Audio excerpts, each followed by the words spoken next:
High বন্ধুরা, আমি আজকে নিয়ে চলে এসেছি একটা ডিম আলুর সিম্পল একটা রেসিপি। খুব সহজে আপনারা বানিয়ে নিতে পারেন। তার জন্য আমি নিয়ে নিয়েছি এই সরঞ্জামগুলো। এবার আমি ডিম আলু সিদ্ধ করে নেব। তার জন্য কড়াইয়ে গরম জল নিয়ে নিয়েছি। ডিমগুলো আমি এক এক করে দিয়ে দিলাম।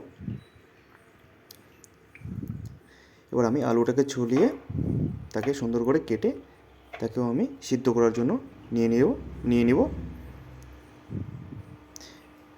আলুটাকেও আমি এক এক করে দিয়ে দিলাম। এবার একটুখানি লবণ দিয়ে তাকে আমি সিদ্ধর জন্য ঢাকা দিয়ে বসিয়ে দেব। ওদিকে সিদ্ধ বসিয়ে দিয়ে আমি এদিকে যা যা লাগে এক এক করে আমি কেটে নেব। যেমন প্রথমে নিয়ে নিলাম টমেটো। পেঁয়াজটাকে আমি ঘুরিয়ে ছুলিয়ে নিচ্ছি। হাত দিয়ে টেলি ছুলতে ইচ্ছে করে না, তাই আমি পেঁয়াজটাকে এবার কুচু কুচু করে কেটে নেব।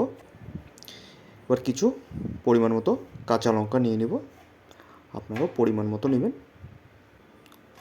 এবার আমার কাছে মটরশুঁটি ছিল, তাই আমি মটরশুঁটিগুলো এক এক করে ছুলিয়ে নিলাম। এবার নিয়ে নেব কিছু রসুন। তাকে আমি আমার স্টাইলের মতো আমি কেটে নিলাম।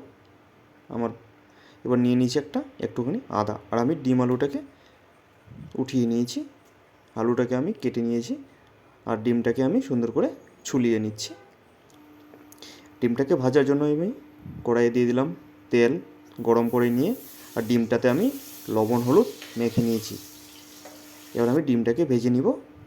ডিম ভাজা কড়াইয়ের মধ্যেই তরকারির জন্য জিরে, কালো জিরে, শুকনো লঙ্কা আর গরম মশলা দিয়ে পেঁয়াজ দিয়ে তাকে সুন্দর করে লবণ দিয়ে আমি কিছুক্ষণ ভেজে নেব। তারপর দিয়ে দিব টমেটোটা আমি দিয়ে দিয়েছি। তাকেও সুন্দর করে ভেজে মাখতে হবে। তার সাথে নিয়ে নেব আমি মটরশুঁটি, গাজর আর কাঁচা লঙ্কাটা আমি এখনই দিয়ে দিব। তার সাথে আমি এগুলোকেও ভেজে নেব বা কষিয়ে নেব সুন্দর করে। তার কিছুক্ষণ পর দিয়ে দেবো রসুন আর আদাটাকে কুচি করে আমি দিয়ে দিলাম। তাকেও সুন্দর করে এবার নাড়তে হবে আর কষিয়ে নিতে হবে ভালো মতো গ্রেভির জন্য। তার সাথে দিয়ে দিলাম আমি শুকনো লঙ্কার গুঁড়ো, হলুদ গুঁড়ো পরিমাণ মতো দেবেন। এবার আমি ভালো মতো তাকে মেখে ভেজে একটুখানি জল দিয়ে দেবো।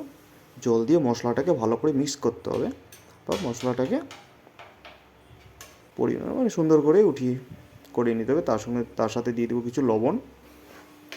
এবার মশলাটাকে কষিয়ে নিতে হবে ভালো মতো।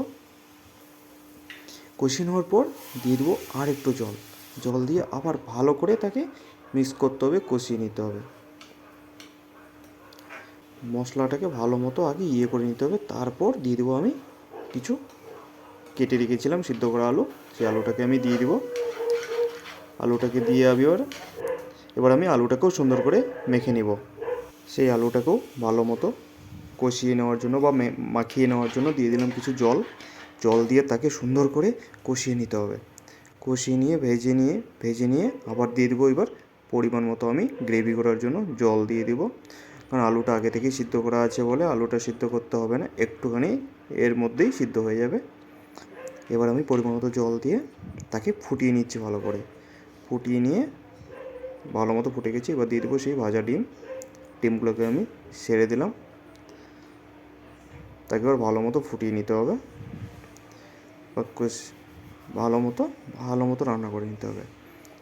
এবার আমি ডিমগুলোকে একটু করে ফুটো করে দেবো, যাতে ডিমগুলোর ভিতরে একটু মশলা যেতে পারে। উল্টে ভালো করে আবার নাড়িয়ে নেব। আর পরিমাণ মতো গ্রেভিটা চেক করে নেবেন। আমি আমার পরিমাণ মতো গ্রেভি রেখে দেবো। এবার ভালো মতো ফুটিয়ে নেওয়ার পর এবার আমি আমার পরিমাণ মতো গ্রেভি রেখে উঠিয়ে নিয়েছি। এবার সার্ভ করবো আমার প্লেটে। দেখুন বন্ধুরা, আর ভিডিওটাকে ভালো লাগলে অবশ্যই চ্যানেলটাকে সাবস্ক্রাইব করবেন, লাইক করবেন, শেয়ার করবেন।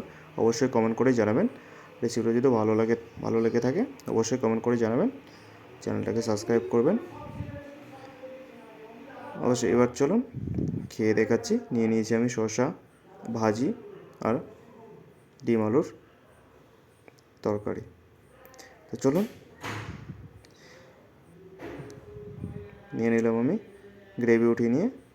এবার দেখুন, এবার খেয়ে দেখাচ্ছি কেমন লাগছে বন্ধুরা। আর অবশ্যই আপনারা ট্রাই করবেন। ডিম নিয়ে দেখুন,